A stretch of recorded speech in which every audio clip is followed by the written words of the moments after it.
Hey, what's up, everybody? True Boxing here. Thank you for coming back to Get Hit with the Truth. So today we're continuing my 2022 year-end top 10s as we're going to look at my code number 10, the undefeated Alberto Puello, the newly crowned WBA champion, as he enters the top 10 for his first time. He wasn't ranked last year. Puello is 28 years old. He's 21-0 with 10 knockouts. And he came onto the scene in 2022 because Josh Taylor, after he narrowly defeated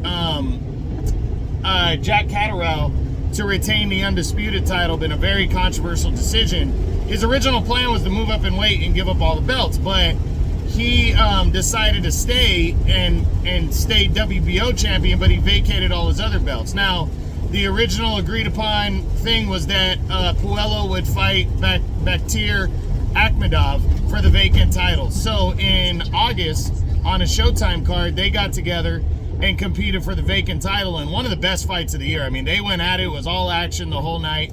I personally felt Akhmedov should have got the nod, but it was very close. It could have went either way, and Puello walked away with the split decision victory and captured his first world title. So a major win for Puello with that.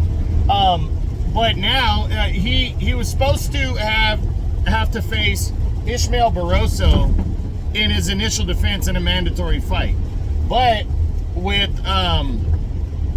since the PBC worked out a deal to have Barroso step aside again, and it looks like Puello is going to be taking on undefeated Gary Antoine Russell in his next fight. Now, that is a tough task right there. I personally don't feel like Puello will beat Russell, but if he could pull it off, he would face Barroso next and pretty much have his whole year tied up. But that might also open the door for the end of the year if they can get the Russell and Puello fight early enough during the year and maybe face Barroso during the summer. They might be able to squeeze one in, but I think Puello pretty much, I don't believe he beats Gary Antoine Russell, but I do think he's a live underdog going in. So going to be interesting to see what Puello does in his initial defense, if this is locked in that he's going to fight Russell.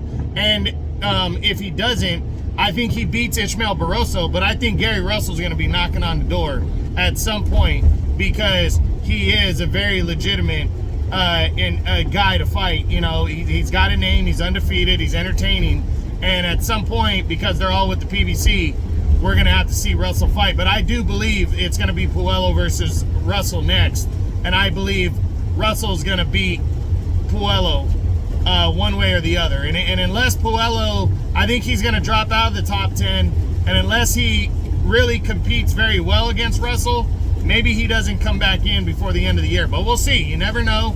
Again, Puello's still young, so he might be able to bounce right back, especially if he has a strong performance. But we'll see what happens. But that's it. That's my code number 10. Junior welterweight in the world right now at 140 pounds. Alberto Puello, the undefeated WBA champion. I hope you guys enjoyed the video. If you did, smash the like button, leave a comment, subscribe to the channel. I appreciate any and all support. This is True Boxing. You've been hit with the truth.